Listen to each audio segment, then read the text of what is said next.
1. O carro acelerou pela estrada costeira de Portugal, o vento do Atlântico invadindo as janelas abertas, enquanto João pisava no acelerador com uma fúria que mal conseguia conter. Ao seu lado, Miguel, o melhor amigo de seu irmão mais velho, olhava para fora, o rosto pálido como se estivesse prestes a vomitar não só pelo enjoo da curva, mas por algo muito mais profundo. De repente, Miguel virou-se para João e disse: "Eu te amo, João, sempre amei, e não aguento mais esconder isso." João friou bruscamente, o carro derrapando na beira da estrada perto de Cascais, o coração batendo como um tambor enlouquecido. Como isso poderia estar acontecendo? Miguel, o cara que ele conhecia desde a infância, o confidente das aventuras de seu irmão Pedro, agora revelando um segredo que abalava tudo.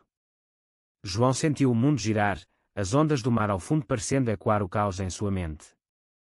Eles haviam saído de Lisboa naquela manhã, uma viagem improvisada que Pedro sugerira para descontrair.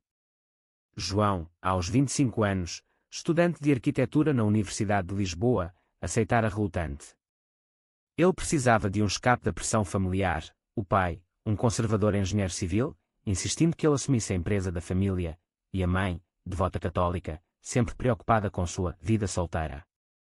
Miguel, 27 anos, professor de História em uma escola secundária em Sintra, era o oposto, calmo, intelectual, sempre com um livro na mão. Mas agora, essa confissão mudava tudo. João desligou o motor, o silêncio pesado como chumbo. "O quê? Você está louco, Miguel? Meu irmão é seu melhor amigo. Como você pode dizer isso?" Sua voz tremia, uma mistura de raiva e confusão. Miguel baixou os olhos, as mãos trêmulas no colo. "Eu sei, João. Eu tentei lutar contra isso por anos. Mas cada vez que te via nas reuniões de família, cada conversa casual, isso crescia. Eu não escolhi isso." A estrada estava vazia, o sol de verão batendo forte no para-brisa. João saiu do carro, caminhando até a beira do penhasco, o mar azul estendendo-se infinito. Ele se lembrava das brincadeiras de infância em Alentejo, onde a família passava férias. Miguel sempre estava lá, parte do clã. Mas agora, essa declaração abria um abismo. E se Pedro soubesse? E a família? Portugal, apesar de progressista em leis, ainda carregava resquícios de conservadorismo, especialmente em famílias tradicionais como a dele. De volta ao carro, Miguel tentou explicar. "Começou quando você tinha 18, na festa de formatura do Pedro. Você estava tão vivo, tão livre. Eu me sentia preso no meu mundo, fingindo ser quem não sou." João ouvia, mas sua mente corria. Ele próprio questionara a sua sexualidade na adolescência, beijos roubados em festas estudantis, mas sempre empurrara para o fundo. Agora, isso ressurgia como uma onda. Eles decidiram continuar a viagem, o ar tenso. Passaram por Setúbal, parando em uma praia isolada. Caminhando na areia, João confrontou Miguel. "E se isso for só uma fase? Você vai destruir tudo por uma ilusão." Miguel rebateu: "Não é ilusão. É real. Mas eu entendo se você me odiar." A conversa se estendeu, revelando camadas. Miguel crescera em uma família rígida, o pai militar forçando-o a ser homem, escondendo sua orientação por medo de rejeição.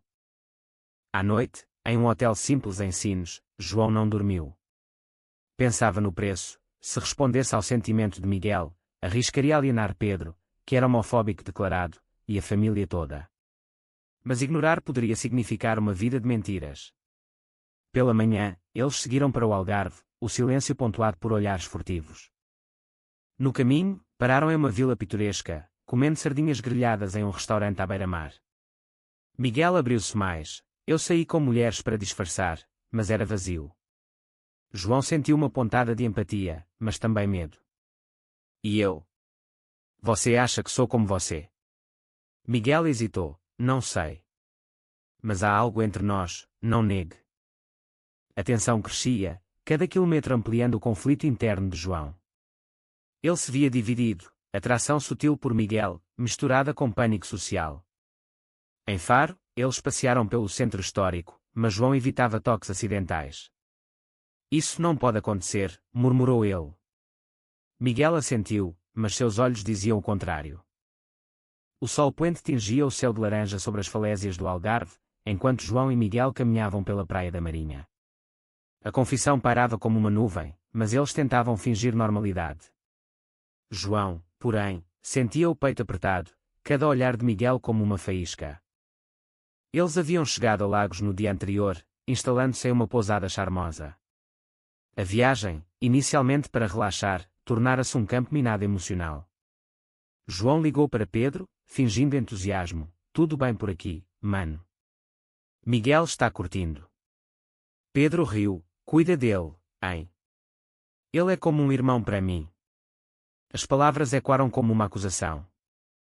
À noite, em um bar local, bebendo vinho verde, Miguel quebrou o gelo. Vamos falar sobre isso, João.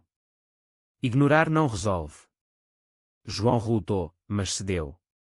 Ok, me conte tudo.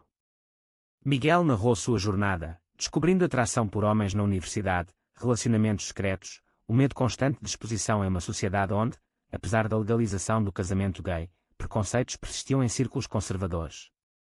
João ouvia, identificando-se. Ele próprio tivera um flerte com um colega de faculdade, mas terminara por pânico. Minha família me mataria, disse ele. Miguel tocou sua mão brevemente, não mataria. Mas doeria. O toque enviou um arrepio, e João retraiu-se, olhando ao redor temendo olhares. No dia seguinte, dirigindo para o interior, rumo a Évora, o carro quebrou. Esperando reboque em uma estrada deserta, eles conversaram profundamente. Miguel admitiu, eu traí minha própria verdade por anos, fingindo para agradar os outros. João rebateu, e agora você quer que eu faça o mesmo? Trair minha família. A discussão esquentou, vozes altas e quando no vazio. Consertado o carro, seguiram. Em Évora, visitando o templo romano, João refletiu sobre ruínas, assim como aquelas pedras, relacionamentos podiam desmoronar. À tarde, em um café, Miguel mostrou fotos antigas, ele, Pedro e João crianças. Éramos inseparáveis. Agora, isso pode acabar. João sentiu culpa. Ele começava a admitir atração por Miguel, sua inteligência, humor sutil. Mas o preço? Pedro, que uma vez dissera gays são fracos, seria devastado. A mãe, com missas diárias, veria como pecado. O pai, orgulhoso da linhagem tradicional, deserdaria. Eles prosseguiram para o Alentejo, parando em uma herdade para vinho. Degustando, Miguel disse, a vida é curta, João. Vale a pena sacrificar felicidade por aprovação. João, embriagado levemente, quase cedeu, mas lembrou de uma prima ostracizada por ser lésbica. Não é só aprovação. É sobrevivência. À noite, em um quarto compartilhado, a tensão era palpável. João deitou-se distante, mas sonhou com Miguel, acordando confuso. Pela manhã, Miguel propôs, se você não sente nada, me diga. Eu sumo. João hesitou, eu sinto. Algo. Mas tenho medo. A viagem continuou para Beja, onde visitaram castelos medievais. Lá, João recebeu uma ligação da mãe. Quando você volta? Seu pai quer falar sobre o emprego. A pressão familiar intensificava o conflito interno. Miguel notou, você vive para eles, não para si. Em uma praça, eles discutiram abertamente. João acusou, você me colocou nessa posição. É egoísta. Miguel rebateu, egoísta é viver mentindo. A briga quase terminou a viagem, mas eles reconciliaram tenuamente, dirigindo em silêncio para o norte. A chuva fina caía sobre Coimbra enquanto João e Miguel subiam as escadarias da Universidade Antiga. 3 dias após a confissão inicial, o ar entre eles era elétrico, cheio de palavras não ditas. João sentia o peso crescendo, cada decisão parecendo um passo em direção ao abismo. Eles haviam deixado o sul, o clima mudando como seu humor. Em um hotel em Coimbra, João confrontou seus sentimentos, olhando Miguel dormir, admitiu para si a atração. Mas agir? Isso seria traição a Pedro. Pela manhã, passeando pelos jardins botânicos, Miguel pressionou, o que você quer, João? Fingir que nada aconteceu. João explodiu, quer que isso não tivesse acontecido. Você destruiu nossa amizade. Miguel, ferido, rebateu: amizade. Era mais para mim. A discussão escalou, revelando camadas. Miguel contou de um ex-namorado, terminado por medo de exposição. Perdi-o porque fui covarde. Não quero repetir com você. João, tocado, mas resistente, e Pedro. Ele te considera família. Eles seguiram para Porto, a tensão culminando. No caminho, pararam em Aveiro, comendo ovos moles. Lá, João recebeu mensagem de Pedro: ei, como está o Miguel? Diz para ele ligar. A culpa corroía João. Em Porto, caminhando pela ribeira, o Douro refletindo luzes, Miguel beijou João impulsivamente em uma rua escura. João recuou, mas o beijo lhe enjarede. Porquê? Perguntou. Miguel, porque eu te amo. E acho que você me ama. João fugiu para o hotel, trancando-se. Horas depois, bateu na porta de Miguel: entre. Conversaram até madrugada. João admitiu: eu sinto sim. Mas isso nos custará tudo. Miguel, vale a pena. No dia seguinte, dirigindo para Braga, João ligou para Pedro anonimamente, testando águas: e se um amigo seu fosse gay? Pedro riu: depende. Mas eu não aprovaria.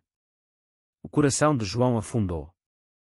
Em Braga, visitando o Bom Jesus, subindo escadas, simbolizando ascensão, mas para eles, luta.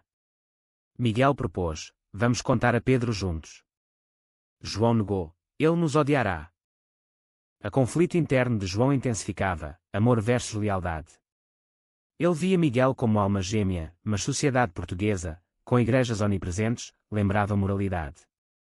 Eles prosseguiram para Guimarães, berço de Portugal. Lá, em um castelo, João refletiu sobre origens, sua família tradicional, expectativas. Miguel compartilhou: meu pai me deserdou quando suspeitou. Vive sozinho desde então. João sentiu empatia profunda, quase cedendo. Mas uma ligação da mãe: venha para casa, filho. Estamos preocupados. A pressão familiar era um muro. À noite, em um fado bar, a música melancólica ecoava suas dores.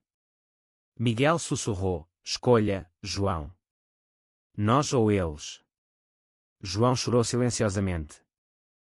De volta a Lisboa, o círculo se fechava. João e Miguel chegavam à capital, a viagem física terminando, mas a emocional em furacão. Pedro os esperava para jantar, inconsciente do furor. No apartamento de João em Alfama, eles desembarcaram. Miguel: temos que decidir. João, exausto: eu sei. Mas o medo paralisava. Pedro chegou animado: contem tudo da viagem. Eles fingiram, rindo forçadamente. Mas Pedro notou tensão: o que houve? Miguel quase confessou, mas João interrompeu. Após Pedro ir, João confrontou Miguel: você quase estragou tudo. Miguel: estragar. Vivendo honestamente. A briga explodiu, Miguel saindo furioso. João, sozinho, refletiu: dias de paixão reprimida, toques roubados na viagem. Ele amava Miguel, mas o custo. Família, carreira. No dia seguinte, encontrou Miguel em um café em Bairro Alto. Reconciliaram: desculpe, disse João. Miguel: eu também. Mas não posso mais esconder. Eles decidiram contar a Pedro. Marcaram encontro em um restaurante em Belém. Pedro chegou, e Miguel começou: Pedro, eu e João. Nos apaixonamos. Pedro congelou, depois explodiu: o quê? Você, meu amigo, com meu irmão. Traição. Pedro saiu, batendo porta. João perseguiu: mano, por favor. Pedro, você me envergonha. E ele? Eu confiava nele. A família soube rápido. Mãe chorando: isso é pecado, filho. Vá à igreja. Pai, saia de casa se persistir. João sentiu o mundo desabar. Miguel, apoiando: estou aqui. Mas sua própria família rejeitara anos antes, agora pior. Sociedade pesava, amigos distantes, olhares no trabalho. João perdeu o projeto na firma do pai. Miguel enfrentou demissão, rumores na escola, preconceito sutil. Eles se uniram, mas danos irreparáveis. Pedro cortou contato, chamando Miguel traidor. João questionava: valeu? Miguel: sim, pela liberdade. Mas danos emocionais, noites de insônia, terapia secreta. Meses após a revelação, João e Miguel lutavam em Lisboa. Relacionamento testado por rejeição familiar, sociedade. João, desempregado temporariamente, morava com Miguel em um apartamento modesto em Moraria. Eu sacrifiquei tudo por nós, disse João amargamente. Miguel, mantendo emprego, mas isolado, eu também. Perdi meu melhor amigo. Pedro, irredutível, espalhara para parentes, criando divisão. Tia devota, rezem por eles. Em uma manifestação LGBT em Lisboa, eles participaram, sentindo comunidade, mas também medo de violência residual. Conflito culminou quando Pedro confrontou: escolha, ele ou família. João: não posso escolher. Amo vocês dois. Pedro: então perdeu nós. Saiu, deixando João destruído. Miguel consolou, mas dúvida crescia: isso foi erro. João: não. Mas dói. Eles viajaram para Madeira, escapando. Lá, em Falésias, João propôs compromisso: vamos lutar pela aceitação. De volta, terapia ajudou, explorando traumas, moralidade. Mas traição veio. Miguel, pressionado, contatou ex, buscando conforto. João descobriu: você me traiu. Miguel admitiu: foi fraqueza. Desculpe. João, ferido, depois de tudo. Briga épica, separação temporária. João voltou para paz, suplicando perdão, mas condicional: deixe-ele. João recusou, retornando a Miguel. Reconciliaram, mas cicatrizes profundas. C.A. Trau, família reunida, pai sofrendo infarto. No hospital, Pedro acusou: seu estresse causou isso. João, culpado, questionou tudo. Miguel: não é nossa culpa. É preconceito deles. Com o pai recuperando, João visitava o hospital diariamente, mas tensão persistia. Filho, pense no que faz, disse o pai fraco. João: eu amo Miguel, pai. Aceita ou perca-me? Mãe, rezando: Deus perdoa, mas sociedade não. Pedro amoleceu levemente: eu sinto falta do meu irmão. Mas isso dói. Miguel esperava em casa, ansioso. Como foi? João: lento, mas há esperança. Eles reconstruíram, apoiando-se mutuamente, juntando-se a grupos LGBT, advogando por aceitação. Mas danos duradouros, amigos perdidos, carreiras impactadas. João abriu estúdio próprio, Miguel promoveu inclusão na escola. Em um aniversário, Pedro apareceu: não aprovo, mas família é família. Abraço tenso, começo de cura. João e Miguel, mais fortes, refletiam na viagem original: aquela estrada nos mudou. Anos depois, casados legalmente em Portugal, eles olhavam para trás: sacrifícios valeram pela autenticidade. Mas a sociedade ainda julgava, debates morais constantes. E você, leitor? Acharia certo sacrificar laços familiares por um amor considerado proibido pela tradição?